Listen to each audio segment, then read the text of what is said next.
à tous, ravi de vous accueillir pour ce webinaire donc dédié à l'intelligence artificielle et à la relation client omnicanal dans le secteur financier.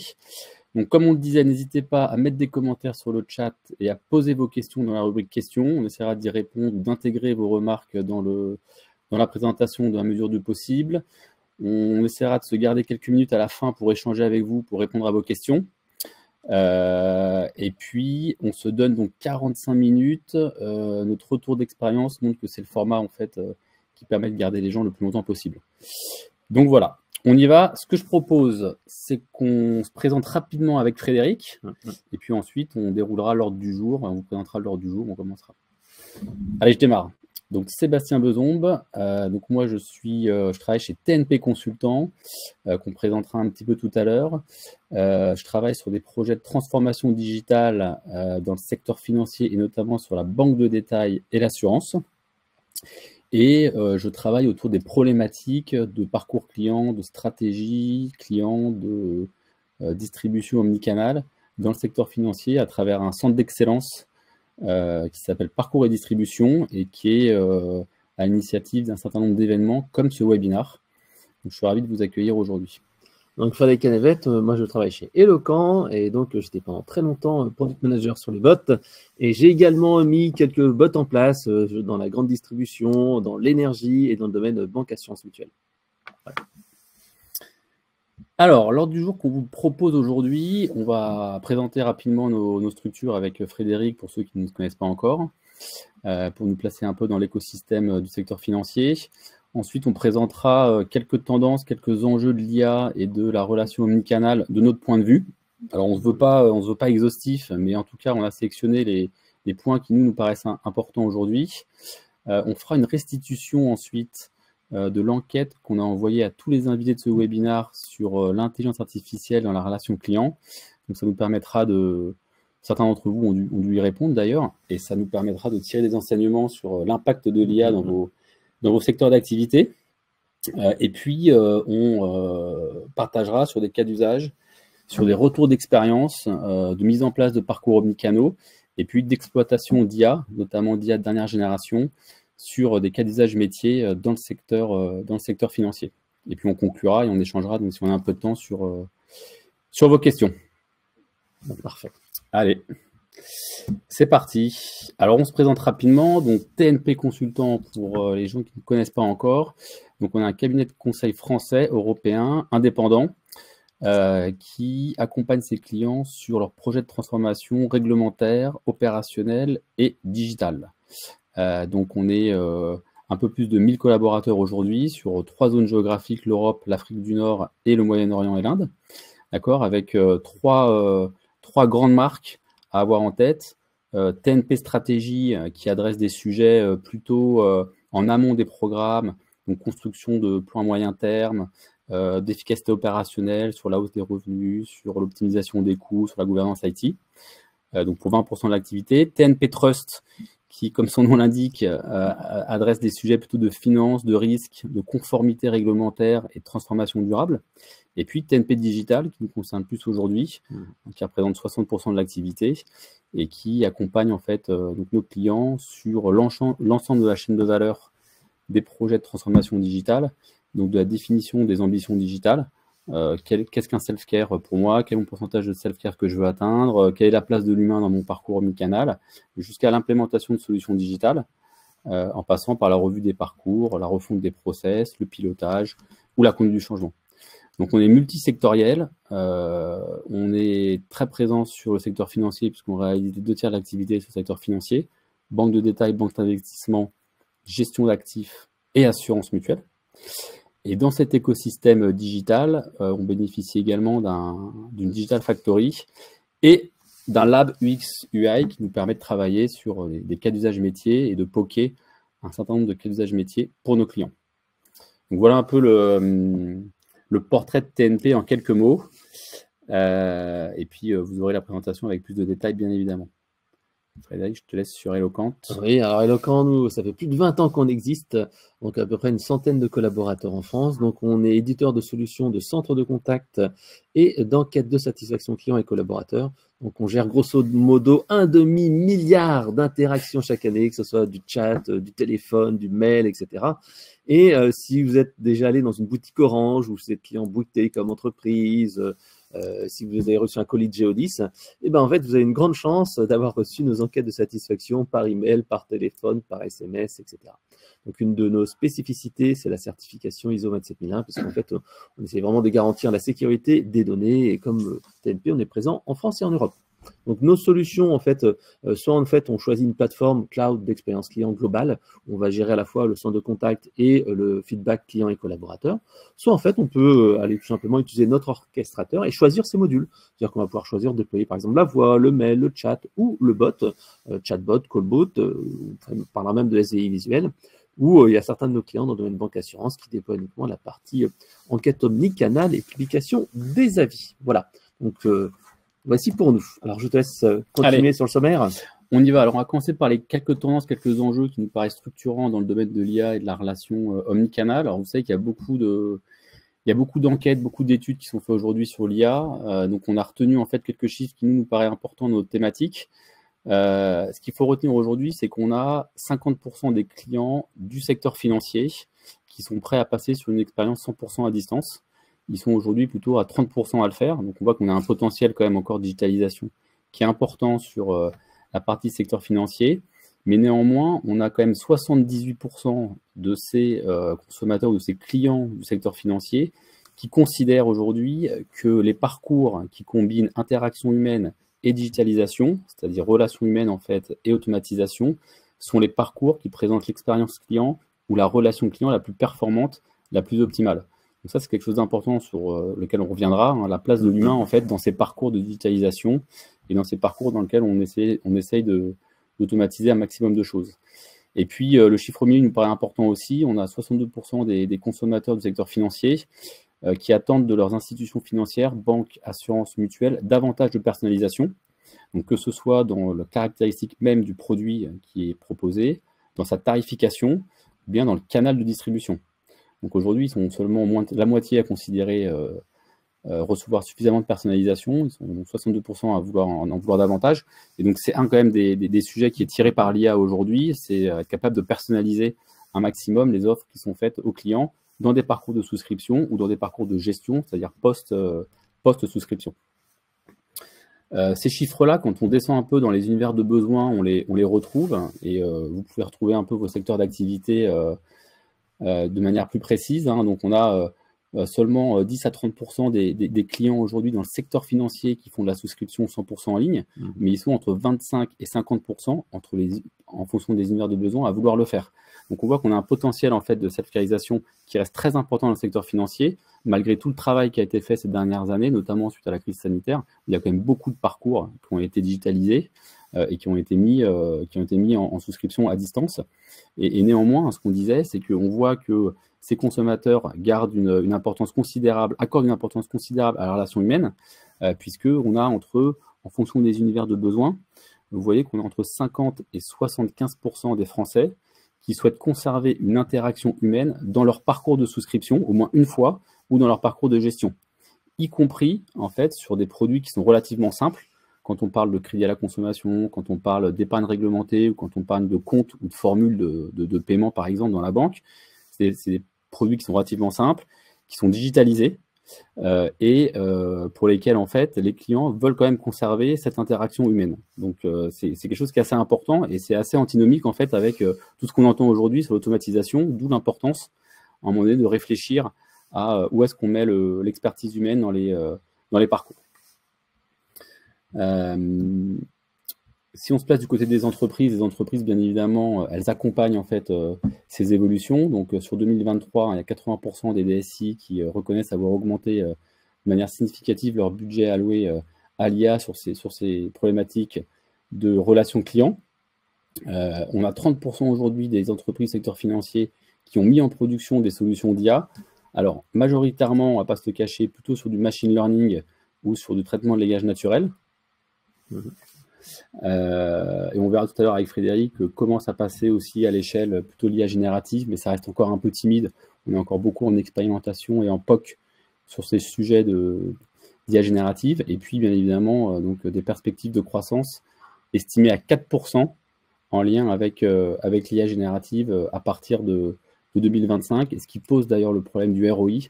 On en reparlera, hein, parce qu'on a des dépenses qui sont considérables quand même sur l'IA, et il faut être capable à un moment donné de montrer qu'on a un ROI positif à moyen et long terme. C'est vraiment important. Voilà quelques chiffres. Alors les enjeux, donc on a retenu 4 enjeux qu'on souhaitait mettre en exergue sur l'IA et la relation omnicanal aujourd'hui. Donc le premier enjeu que vous avez tous en tête, c'est la protection et la confidentialité des données. Frédéric en parlait tout à l'heure. Donc c'est pas un sujet nouveau, mais c'est un sujet qui est de plus en plus prégnant quand on utilise des données de manière de plus en plus massive et de plus en plus fréquente. Donc ça concerne à la fois l'utilisation des données dans le cadre du RGPD, mais également la protection des données dans le cadre de cyberattaques ou dans le cadre de l'utilisation malveillante en fait des données sur des modèles ou des algorithmes qui peuvent faire l'objet d'attaques. Et tout ça d'ailleurs est réglementé par l'IA Act qui rentre en vigueur en 2026 dans l'Union européenne et qui classe le secteur financier dans la catégorie des risques élevés. Il y a 3 risques, hein, le risque intermédiaire et le risque élevé, et donc ça va imposer quand même aux entreprises et aux institutions financières de prouver leur capacité à traiter les données de manière raisonnable, de manière éthique et de manière sécurisée et bien évidemment confidentielle. Donc ça, c'est un véritable enjeu à prendre en compte pour conserver la relation, la confiance des clients et gagner également en part de marché. Le deuxième enjeu qui nous paraît important, c'est l'organisation, donc la capacité de vos entreprises à adapter l'organisation, les process métiers, les modèles relationnels, voire les schémas distributifs pour exploiter ces solutions dans toute leur potentialité. Le capital humain. Alors, on a vu des sondages assez récents faits auprès de DRH qui expliquent que le capital humain, ça reste quand même un des critères qui représente un frein pour déployer de l'IA au sein des entreprises, parce que ça nécessite quand même de former les collaborateurs sur de nouveaux usages, comme par exemple l'usage des prompts, pas quelque chose qui est inné en fait dans les fonctions aujourd'hui sur les plateformes de relations clients. Et ça nécessite également de mettre en place des vraies politiques de gestion des carrières et des compétences pour accompagner les collaborateurs qui, sur ces fonctions-là, que ce soit sur des agences de distribution ou sur des plateformes de relations clients, voient leur métier ou peuvent voir leur métier évoluer de manière significative.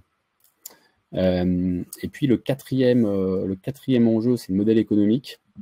Donc aujourd'hui, tout le monde est convaincu qu'on a de nombreux cas d'usage métier avec des gains identifiés, hein, que ce soit des gains de revenus, que ce soit des gains de productivité, de maîtrise des risques, diminution des risques opérationnels.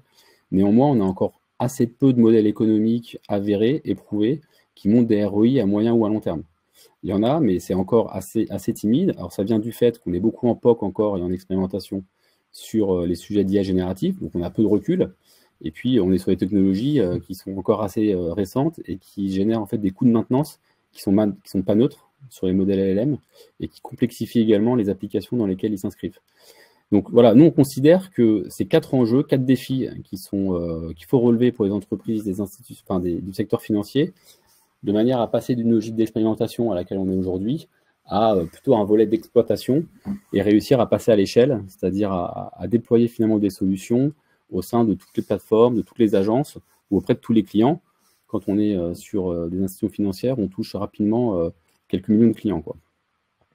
Donc voilà pour les enjeux de l'IA.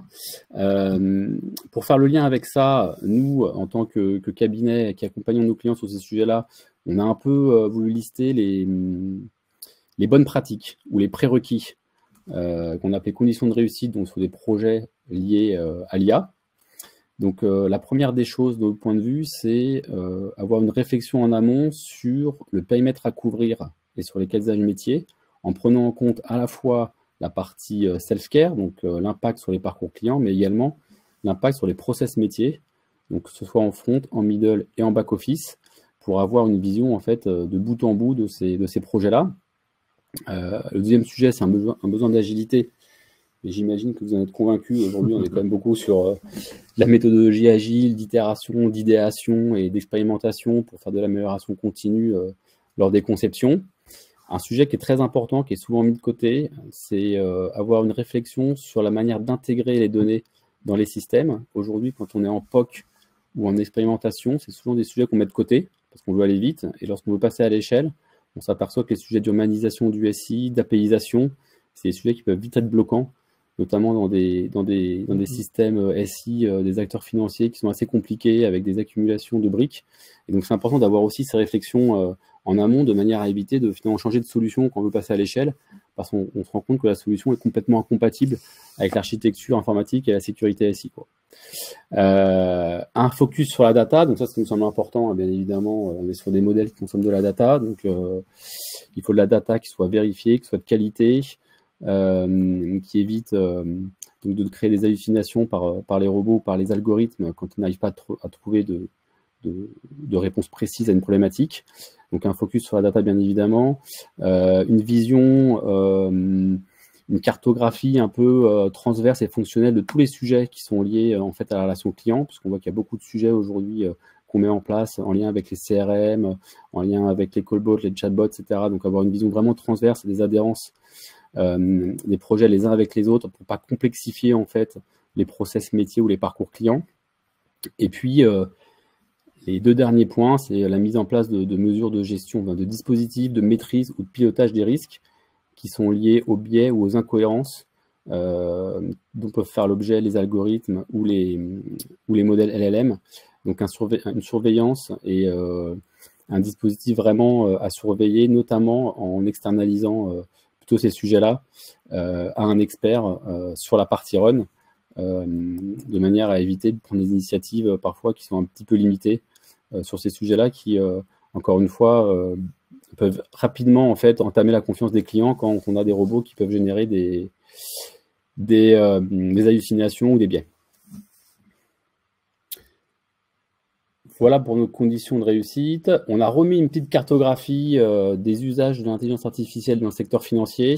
Donc on a tous les sujets qui sont liés bien évidemment à la maîtrise des risques ou à la lutte contre la fraude, les sujets de scoring crédit, de cybersécurité et aussi de gestion des compétences qu'on voit de plus en plus. On est plutôt sur du machine learning, de l'analyse comportementale, et on descendra donc sur la partie droite qui est vraiment la relation client et comment en fait l'IA dans la relation client permet d'améliorer la self-carisation, l'efficacité opérationnelle, tout en maintenant une expertise humaine au centre des parcours. Tout à fait. Voilà pour cette introduction.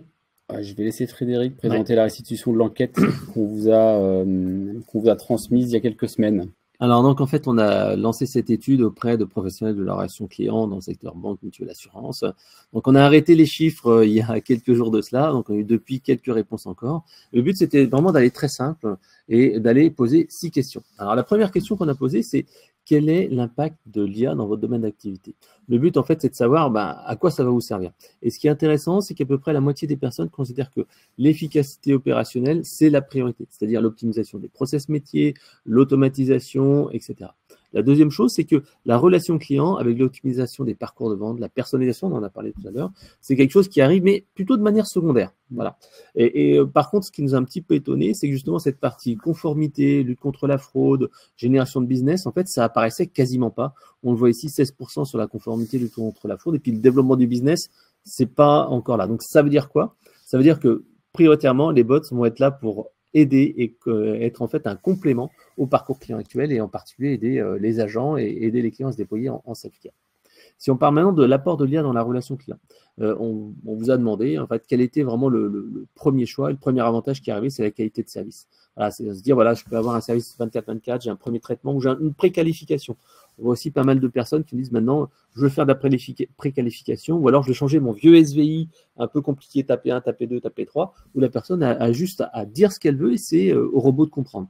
Donc ça, cet aspect qualité de service, disponibilité, QoS, etc., c'est vraiment intéressant.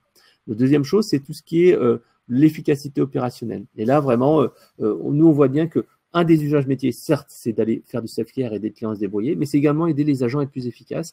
Et ce rôle d'agent augmenté, agent assist, commence vraiment à prendre du sens. La personnalisation, là, encore une fois, elle arrive un peu plus tard, puisque, comme tu l'as dit, c'est des technologies qui sont un petit peu plus matures déjà, et tout ce qui est l'IA génératif n'apporte pas vraiment un gap différentiel vraiment majeur, alors que sur l'autonomie et l'aide des agents, là, vraiment, il y a des choses importantes à faire. Alors, si après on vous a demandé, l'intelligence artificielle, est-ce que pour vous, dans la relation client, ça va être quelque chose qui va être tout à fait vrai? Est-ce que ça va apporter vraiment quelque chose?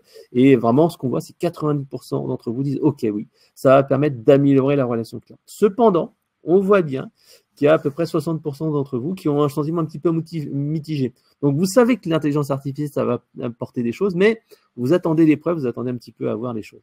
Et au sein de l'organisation, par contre, ce qui est vraiment intéressant, c'est qu'on a près de 80% des répondants, c'est en phase en fait avec ce qu'on a vu tout à l'heure, 80% des répondants quasiment qui ont mis en place des projets d'IA, 54% sont en phase de test et à peu près 25% ou une vingtaine de pourcents sont en déploiement. Donc on voit bien qu'il y a des tests, des tests.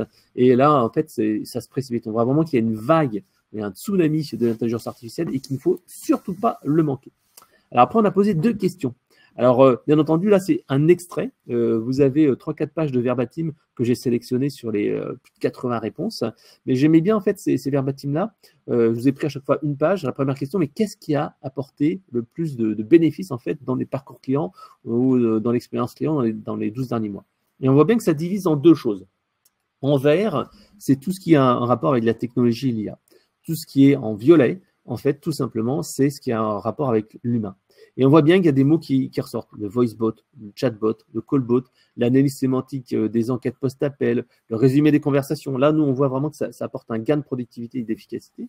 L'analyse des verbatims via l'IA générative et l'IA classique.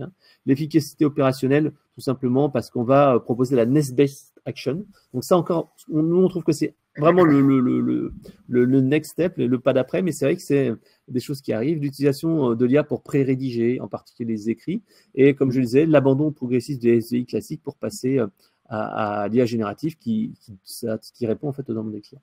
Pour autant, on voit quand même que l'humain reste la clé d'une bonne expérience client. On voit par exemple la réinternalisation des contacts à forte valeur ajoutée, des appels sortants personnalisés pour les clients sans contact depuis 1 an, ou le rappel des nouveaux clients à 3 mois. Et aussi des rappels sortants des clients mécontents. Donc, on voit bien qu'il y a vraiment ce travail humain. Et j'aime bien, en fait, cette partie, ce verbatim qui est un petit peu gros, je l'ai mis quand même, c'est travailler sur le prendre soin et le bon moment. Et on voit bien que ce verbatim-là est vraiment clé. Lors d'un appel client suite à un remorquage, on gère l'urgence, puis on reprend contact avec le client à J+1 pour lui expliquer les autres garanties contractuelles associées à l'événement. Avant, on le faisait au premier appel et on a réalisé que les clients étaient trop stressés. Donc, on voit bien que c'est l'humain au bon moment et l'interaction au bon moment. J'aime beaucoup cette bonne association. Après, si on demande en fait, quel est votre rêve? Et là, en fait, on voit que on passe de contenus qui étaient très verts, donc très automatisation logicielle, à des contenus qui sont plutôt bleus. Et on voit bien que c'est plutôt ce dont vous rêvez, oui, de l'intelligence artificielle, oui, d'automatisation, mais aussi de l'humain. Par exemple, prendre le temps d'échanger avec chaque client et prospect, impliquer chaque service dans la satisfaction client, donc la culture client, développer plus de proactivité, on l'a vu précédemment, avoir une relation client qui devrait être considérée comme un vrai métier, remettre en valeur le métier de conseiller, garder de l'humain, la gestion automatique des rebonds commerciaux, etc. Et pourtant, en fait, il y a cette partie vision à 360 degrés, parcours ubiquitaire, répondre à l'impatience des clients, l'outil de rédaction de mails, etc. Donc, on se voit bien qu'il y a vraiment une volonté de mettre de l'humain et d'automatisation et de faire le bon choix au bon moment. Alors, justement, on va peut-être passer maintenant à des exemples un petit peu concrets. Absolument. Alors, je te laisse parler de l'optimisation de parcours client. Alors, le premier retour d'expérience qu'on voulait partager avec vous, c'est une banque marocaine qu'on a accompagnée pour mettre en place des parcours d'entrée en relation à distance sur tous les marchés, donc professionnels, entreprises et particuliers. Donc, on part de process qui sont papier, qui sont très chronophages pour les conseillers et pour les clients, enfin pour les prospects. Et on se place dans une démarche de concevoir des produits, des parcours digitaux avec un niveau d'expérience maximal, donc multicanal et avec une vision donc front to back. Donc ça, j'ai dit à plusieurs reprises, mais c'est vraiment important d'avoir construit en fait ces parcours de la première action du client dans son parcours jusqu'à l'impact sur les fronts, les middle et les back office, avec une logique également de persona pour se mettre à la place des profils des clients et identifier les besoins et les caractéristiques des clients au bon moment dans le parcours. Et puis avec une logique d'agilité, bien évidemment.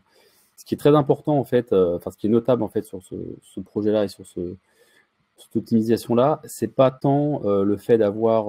on a boosté, bien évidemment, le business, c'est-à-dire qu'on où on a quand même des taux de transformation, des taux de conversion prospect client qui ont été très importants et qui ont représenté un vrai avantage concurrentiel par rapport à d'autres institutions financières dans lesquelles les onboarding étaient plus compliqués.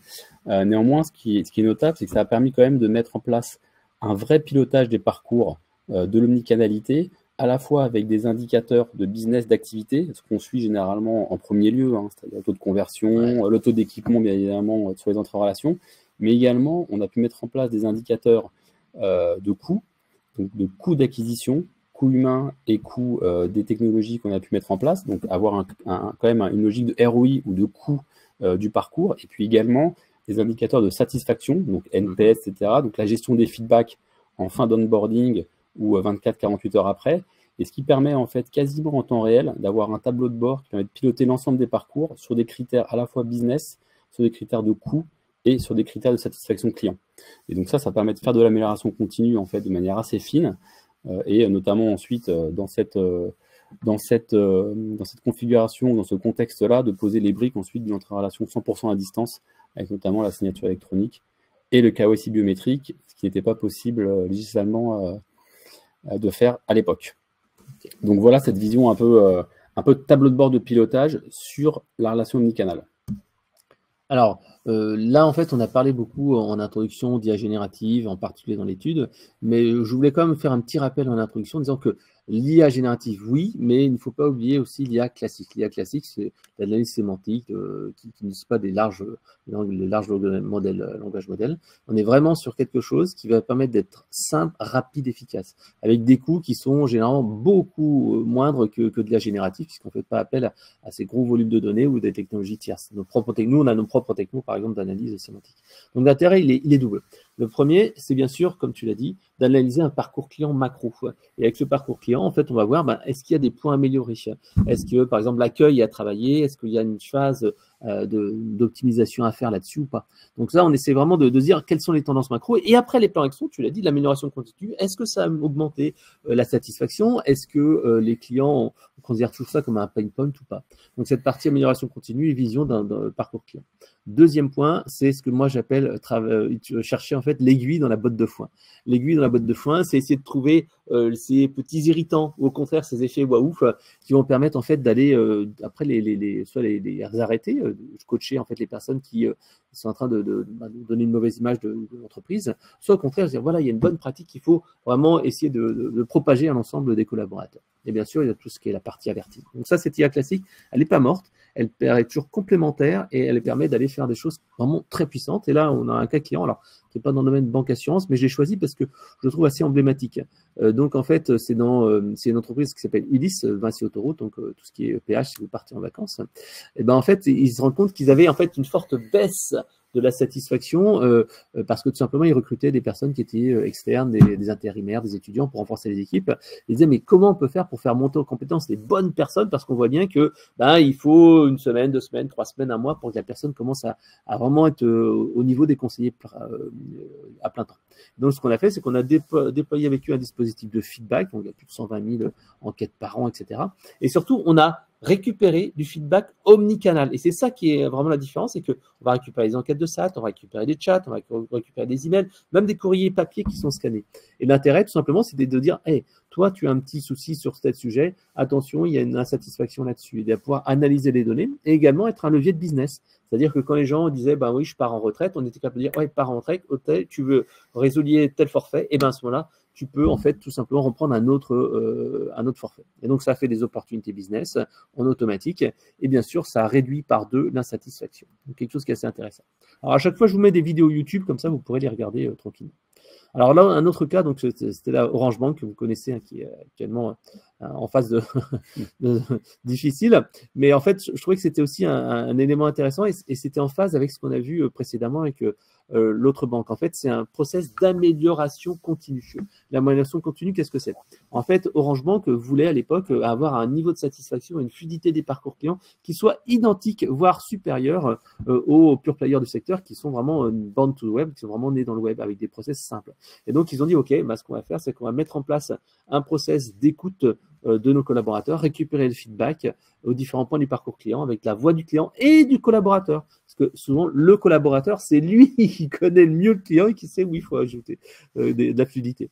Et donc, en fait, ce qu'ils ont fait, c'est qu'ils ont fait, bien sûr, ces analyses-là, rappel des insatisfaits, groupe de travail. Là, le groupe de travail était vraiment intéressant avec les conseillers et les managers pour résoudre les points noirs. Donc là, en fait, tout simplement, ils ont mis une boucle d'amélioration continue, comme tu l'as présenté précédemment. Et tout simplement, sur 3 parcours clients, ils ont fait une progression vraiment énorme et ils sont arrivés à plus 30 de NPS pour les clients classiques et 45 pour le client premium, qui est similaire au client pure player. Donc voilà, c'était vraiment intéressant et c'est un beau cas d'usage et un bel exemple de ce qu'il faut faire, en fait, pour faire de l'amélioration continue dans les parcours clients. Alors, un petit focus, j'ai parlé beaucoup du client, mais également du collaborateur. On voit bien que la qualité perçue est essentielle, l'humain au bon moment, on l'a dit précédemment. Ce qu'il faut, c'est coacher les agents et tout simplement essayer de les faire passer de ce je fais mon travail à je vais faire le mieux pour que je crée une émotion avec mon client. Et par exemple, on travaille beaucoup sur le quality monitoring. Donc, Eloquent, nous, on a notre propre solution de quality monitoring. Et donc, en fait, ce qu'on va faire, c'est qu'on va pouvoir transcrire l'appel. Donc, cet appel transcrit va pouvoir être réutilisé, bien sûr, pour faire du résumé de conversation, etc. Mais aussi, on va pouvoir analyser des non-conformités, si on a oublié de dire une mention légale, etc. On va détecter les clients insatisfaits et détecter le relationnel. Et là, vraiment, c'est un vrai gain de temps si on veut faire du coaching, en fait, des agents. Voilà. Alors, je te laisse peut-être prendre la suite sur la partie, alors que je vais en parler, sur la partie automatisation. Nous, notre philosophie, c'est vrai qu'on est en phase avec TNP là-dessus, c'est qu'il faut de l'IA au bon moment et de la bonne manière. Nous, on distingue vraiment 4 types d'interactions. Les premières, c'est les interactions polluantes qu'il faut filtrer et supprimer. On est, par exemple, l'entreprise d'assurance, c'est le courtier qui doit gérer. Ben, en fait, on doit l'orienter vers la bonne personne ou c'est une expertise qu'il faut faire. On va lui dire, bah non, l'expertise, c'est plutôt à tel endroit avec telle société qui fait l'expertise, etc. Deuxième chose, c'est les interactions à faible valeur ajoutée. Bah, tout simplement, c'est les interactions à faible valeur ajoutée. Il faut y répondre de manière automatique. Un suivi de dossier, un suivi d'appel, quand il y a des pics d'appel, en fait, qu'on ne peut pas absorber ça, tout simplement, on va laisser le bot aider. Troisième chose, les interactions à valeur ajoutée, là, il faut les conserver. Et au contraire, ces interactions-là, il faut les rendre encore meilleures. Rajouter tout simplement de l'humain. Il faut rajouter de l'émotion. Et c'est vrai que la grosse tendance qu'on voit dans le domaine banque, mutuelle, assurance, c'est la formation à la gestion des émotions et faire en sorte que le conseiller fasse en sorte que la personne qui appelle au téléphone dise « Waouh, ah oui, j'ai bien été aidé, j'ai pas juste eu la réponse, on allait un petit peu au-delà. » Et ça, en fait, c'est le quatrième point, c'est les interactions génératrices de valeur ajoutée et d'émotion qu'on va développer grâce au temps gagné avec les 2 premiers types d'interactions. Ça, par exemple, on l'a vu dans les bonnes pratiques, relance des proactifs, relance des promoteurs, parce que on relance souvent un détracteur, mais les promoteurs sont essentiels aussi, des actions anti-churn et de l'effet wow. Alors, donc, il y a un cas assez intéressant, là, c'est AG2R La Mondiale, donc vous connaissez tous. Donc, en fait, tout simplement, ce qu'ils voulaient, c'est automatiser des tâches à faible valeur ajoutée, en particulier lors de pics d'appel, ou si vous êtes dans le domaine des assurances, tout simplement, le renouvellement de l'assurance. Si vous êtes dans le domaine des mutuelles, il y a la carte, tout simplement, de mutuelles qu'il faut renouveler chaque année. Le but, en fait, c'est d'automatiser ces appels-là. Et c'est vrai que si on fait bien les choses, on peut automatiser entre 5 et 20% de ce type d'appel, soit sur des cas précis, soit tout simplement même sur le global. On a eu comme ça un client qui, du jour au lendemain, a éliminé 5% de ses appels. Voilà. Donc ça, c'est intéressant à partir de 100 appels automatisables par jour.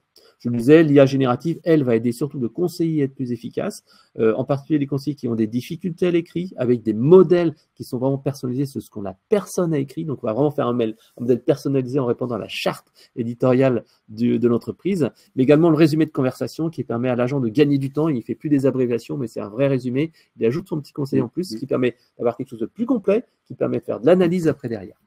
L'avant-dernier point qu'on voulait voir ensemble avec vous, c'est tout ce qui est parcours self-care. Alors là, je te laisse en parler. Oui, alors absolument, c'est la logique de remettre de l'humain aussi dans les parcours. Hein. Donc, c'est un point important, on l'a vu à la fois dans les attentes clients et puis on l'a vu dans les différentes tendances. Donc, on avait un cas sur lequel qu'on voulait présenter, donc qui est assez intéressant dans cette logique de remettre de l'humain ou de conserver de l'humain au centre des parcours et de la relation client. Donc, un cas de refonte de parcours de crédit à la consommation dans une grande banque Crédit Agricole, sur lesquels on a travaillé. Donc, l'idée était de créer des parcours self-care, donc côté client, et également côté conseiller. Donc, la possibilité pour les conseillers, bien évidemment, de souscrire pour son client avec 2 notions qui sont importantes, une notion d'interruptibilité et une notion d'interopérabilité. Alors, l'interruptibilité, c'est la possibilité pour le client de commencer son parcours de souscription, de s'arrêter, et puis de le reprendre sur un autre device plus tard, donc sans réintégrer ou sans ressaisir des données.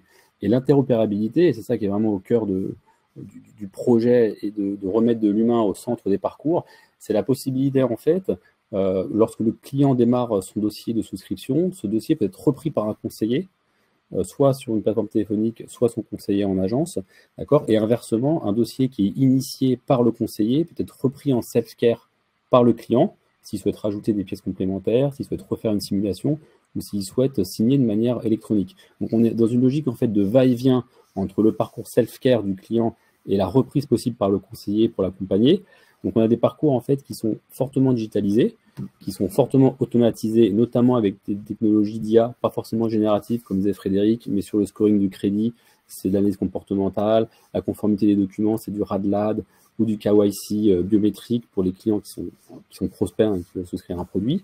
Donc on est sur des process digitalisés, sur des parcours digitalisés, mais néanmoins on a un accompagnement en fait du conseiller qui peut se faire tout au long du parcours à l'initiative du client.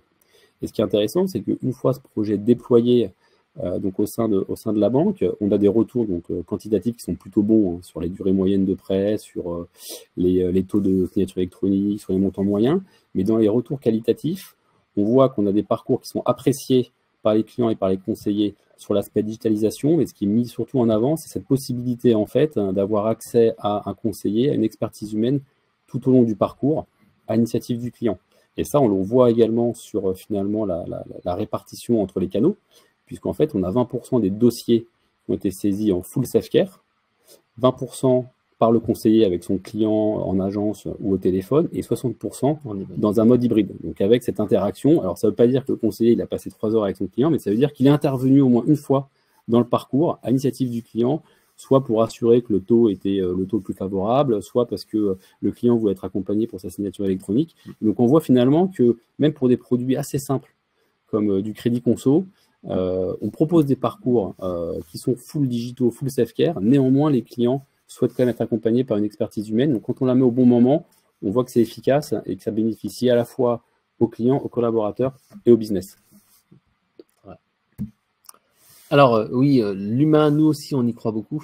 Et c'est vrai qu'on essaye d'associer le meilleur des deux. Par exemple, dans le SVI, donc le fameux serveur vocal interactif, nous on se rend compte que nos clients de plus en plus nous demandent d'avoir une voix humaine. On veut plus de cette voix robotique, on veut plus que ce soit nous qui sommes obligés de taper 1, taper 2, choisir les choses. Nos clients nous disent, voilà, nous on veut que ce soit nous, que ce soit leurs clients, vos clients à vous, qui disent voilà mon problème et orientez-moi vers la bonne solution. Et c'est vrai qu'on arrive comme ça à créer des voix vraiment personnalisées, des voix humaines. On peut même cloner la voix d'un conseiller ou faire une voix par entreprise. Et c'est vrai que quand on voit ça, c'est vrai que ça change parce que quelque part, quand on appelle au téléphone, on est un peu stressé et quand on a une voix qui est un peu plus naturelle, un peu plus sympa, tout de suite on se dit ouais, je suis rassuré et c'est pas qu'est-ce qu'il a dit, etc. Donc ces voix personnalisées, nous on les ajoute maintenant systématiquement chez nos clients. On a une bibliothèque d'une 30aine de voix humaines et après on peut même aller faire du clonage de voix particulier. Donc, on parlait aussi de la partie omnicanal. La partie omnicanal, c'est aussi la visio.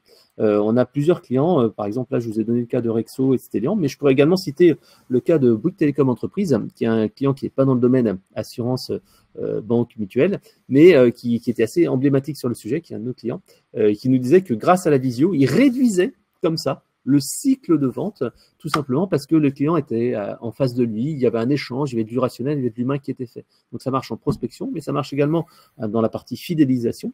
En particulier, là, le cas de Rexo est assez intéressant, puisqu'en fait, avec la gestion à distance, avec de la visio, de tout ce qui est déclaration pour les petits sinistres, parce que bien sûr, il y a un seuil avant qu'il y ait une expertise humaine obligatoire, ça a permis en fait d'améliorer la satisfaction des clients. 500 visio-expertises par mois, 375 heures économisées, 15 000 km économisés par mois.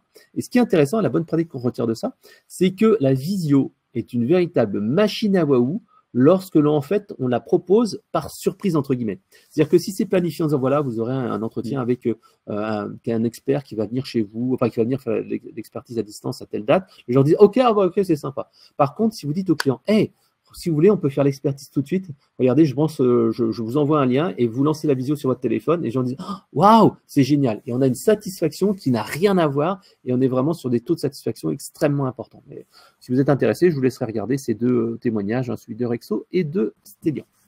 L'autre point, en fait, on a parlé du proactif et c'est vrai que nous, on le voit, c'est quelque chose qui est vraiment essentiel. On essaye de le développer chez nos clients. En fait, via la gestion des campagnes et des pics d'activité, on est capable, en fait, comme ça, de programmer des rappels de campagnes de cocooning. Et là, il y a un exemple intéressant avec Prévoir. 2 ans avant le départ en retraite, en fait, on se programme direction retraite puisqu'ils savent que quand ça sera quelques jours avant la retraite ou quelques mois après la retraite, la personne aura déjà un petit peu planifié toutes ces choses et donc elle aura quitté Prévoir pour aller faire confiance à sa banque ou une autre société.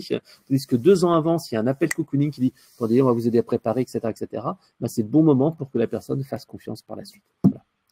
Alors, je te laisse peut-être…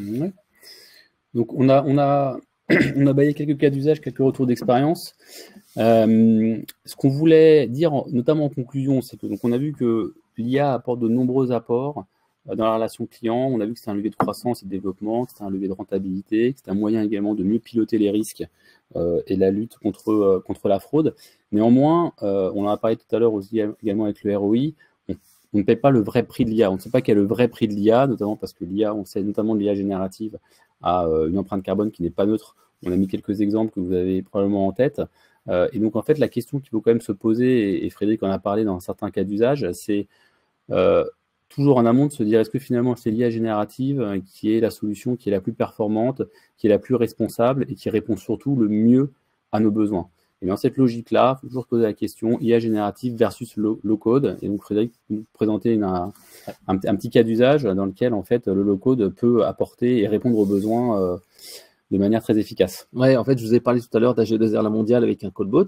C'est vrai que c'est une solution pour certains cas particuliers, mais parfois, en fait, ça peut être plus rentable et avoir une meilleure expérience avec client lorsqu'on fait quelque chose low-tech. Alors, le low-tech, qu'est-ce que c'est? Low-tech, c'est l'inverse du light-tech. Light-tech, c'est ces fameux callbots avec l'intelligence artificielle, etc. Donc, choses assez complexes à paramétrer, puisqu'un projet callbot, ça peut durer entre 2 mois et 5 mois. C'est un minimum de plus de 30 000 € minimum pour un projet callbot. Donc, on est vraiment sur des sommes assez importantes. Alors qu'en fait, avec des solutions low-tech comme le SVI visuel, on est sur des budgets qui sont divisés par 5, des temps d'implémentation qui sont en près de 2 semaines et un coût écologique qui est quasiment neutre, puisqu'en fait, le SVI visuel, qu'est-ce qui se passe? C'est que la personne, elle est donc au téléphone et selon sa demande, on peut lui dire, bah tiens, cette demande-là, est-ce que tu veux la traiter en self-care parce qu'il y a un temps d'attente de 10 minutes ou tiens, cette demande-là, elle est obligatoirement en self-care parce que la demande de mot de passe ou un suivi d'un numéro de dossier, c'est quand même beaucoup plus simple de le faire en écrivant que de le disant à l'oral. Et donc, en fait, la personne, on dit, bah oui, j'accepte. Elle reste en ligne ou on raccroche, ça dépend. Elle reçoit un SMS et à ce moment-là, elle a une interface dédiée et optimisée où elle peut faire sa demande. Et si jamais elle est coincée, elle n'arrive pas à trouver la solution, elle peut toujours cliquer sur un bouton et revenir dans la file d'attente au bon endroit sans refaire tout l'attente avec les personnes. Et ça, on le voit, c'est vraiment efficace, ça coûte beaucoup moins cher et on arrive à des taux de self-care de 55%. C'est-à-dire que 55% des demandes traitées avec du SVI visuel sont réalisées en self-care et donc c'est du temps économisé pour les agents pour avoir plus de concentration sur ce qui compte vraiment. Voilà. Alors, pour conclure, je vois qu'il reste quelques minutes. On est dans les temps, c'est parfait.